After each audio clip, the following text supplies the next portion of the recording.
Hey guys, in Nick Event Square Studios. Today I would like to tell you something about event photography. Just event photography in general, be it corporate events, exhibitions, nightlife, weddings, anything. When some clients call me, they tell me, oh, your rates are too high, we don't need a professional to do this event. We just need normal photos. To be honest, there's nothing as normal photos. Each photo me or any professional photographer or any photographer take for that reason came from years or months or so much of hard work that we've put into. For example, in event photography, basically event photography is really simple, very simple, something that anybody can do, anybody can master even. But the real thing comes with experience. What I personally feel, event photography is more of experience than theoretical, because for example, you're shooting nightlife or let's say a corporate event or any kind of event. For that reason, you're shooting on one side, be it for example at a nightlife spot, you're shooting people, or you're shooting a crowd at a conference or any other public event, and bam, there's something happening behind you. There's another thing that could be a money shot, that could really impress your client. You need to quickly adjust your setting. You need to turn, look what's the lighting condition. You need to adjust your setting. You need to change few things in your camera and turn, click the shot. Of course, there is Photoshop to do the rest, but you need to get the exposure right. You need to get the composition right, the framing, all these right in a few seconds, so that you don't miss that shot that's right behind you. This is in case of any event. For that reason, this comes through experience, and this is what we event photographers or any photographers, for that reason, this is why we charge a particular rate. For example, I shoot nightlife, and one particular venue that I shoot in is Mad on Yas Island in Abu Dhabi. So I would be shooting portraits, and when I listen to the music there, I sometimes feel that the music would end with smoke. So what I do, I pause taking portraits for a second. Before the music goes over, I quickly change my setting to what I feel would be the right what I feel might be close to the right exposure of that is definitely with experience. And I turn, the smoke comes, I bam click a few shots, and then check if I've got something close to what I really like, and then I continue with my portraits. Change my setting back to where I was, and then continue to click portraits. For a wedding shot, I might be shooting people. When I turn, the groom's friend just lifting him up and throwing him in the air, just like the wedding shoot that I did just yesterday. I was clicking people dancing, and when on the dance floor, and when I turned, the groom's friend is lifting him up and throwing him, and then celebrating his big day. So I need to quickly change my settings. I need to quickly change my flash settings, and then continue, and then take those shots, which definitely the client would require, because that is his big day. He'll require his friends celebrating with him, isn't it? So this is really years of hard work.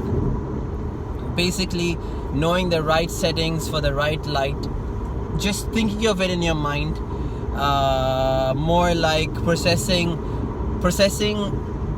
your mind being like a small light meter for an instant, thinking which could be the right ISO as compared to what you were shooting just a few minutes back, setting your right exposure so that you don't get a motion blur, or you don't blur out the person's face, and then getting that shot. Another point also in event photography, when I shoot events, most of the time I do not look through the viewfinder. To be honest, if for example, a crowd shot, I take my camera overhead, I composite the photos, looking at the live view, and then focus, bam, focus, bam, focus, bam. This actually happens quite a lot of time in event photography, especially weddings. When you are when you are surrounded by a crowd, you're actually going between people and then sitting down, and then you are really having a tight space to actually move back and then get a wide shot. You need to actually keep your camera overhead or very close to you without being able to see through the viewfinder, isn't it? So this also is basically a long learning process. You need to know where your you need to basically know your camera well for this. You need to know which is the right, whether you have put in the right setting, the right flash exposure compensation, and also the framing as well. So you keep it right overhead. What I generally do, I keep it overhead, I focus, composite, click. Keep it beside me, focus, composite, click. Focus, composite, click. So this is all experience. So there's nothing like a normal photograph, or there's nothing like, we don't need a professional.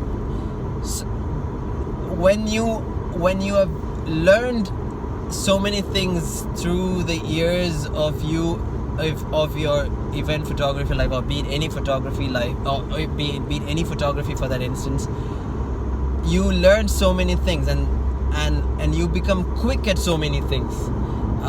What's another person takes time to do, you might do it in a jiffy.